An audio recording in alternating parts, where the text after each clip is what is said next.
What's going on here? You bought some boarding passes. I have. Well, I'm just going to give you... I know you're all way too young, but in the olden days, you used to have an airline ticket. Still love it. Piece of paper, look at that. And they tear out the coupons and everything else. And then you got your passport. Yeah. OK. Now, the idea is that within years, and we can argue about how many years, that will all be gone.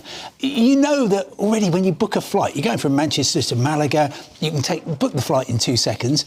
But then, that's only the start. You've then, later on, got to check in. So you book a flight, basically saying, I'd like to travel, and then they say later on, oh, do you want to travel? And so you'll now get something called a journey pass. And when your passport and your phone finally get integrated, so you've got a proper digital passport, then it will say, oh, that's Bev, yeah. And you'll be walking into an airport, you won't need to do anything. Facial recognition now so good that, for instance, I've got identical twin sisters and it can tell them apart. And actually, it's really only the family who can do that. So facial recognition, very good, all merges together and you just breeze through and you get to the gate and they say, oh, Bev, welcome on board.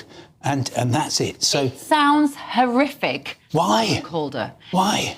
Because there's nothing more frustrating than computer says no, technology breakdown. And as we know, these systems and services are deeply unreliable.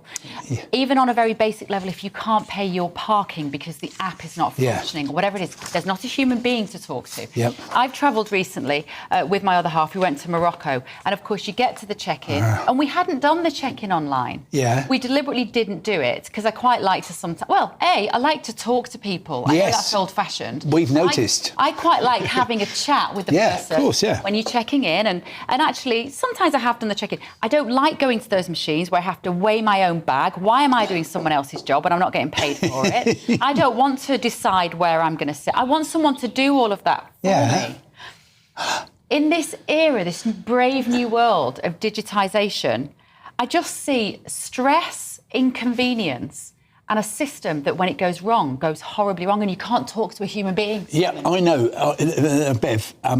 I think, if I may, you would be most comfortable back in the 20th century with your paper ticket, with your passport, with nice check-in person who's smiling at you and so on. Smile, for goodness sake. Good to know. That's you, Henry Hill. House for the EasyJet, you'd be fabulous. Yet...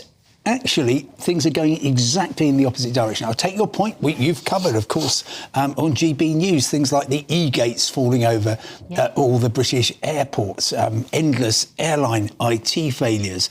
And yet, the direction of travel is still really clear. And the thing which has actually accelerated was, and I'm sorry to mention it, COVID. Yeah, do you remember, to get anywhere, you had to have 17 different apps on your phone. Yep. You had to have QR codes. You had to say, in Henry's case, oh, yeah, I've had me jabs and here's my certificate. I had my test yesterday and here's that. And the whole idea is that your whole world, your whole permission to travel is going to be on your phone, and that's the only way you're going to get around.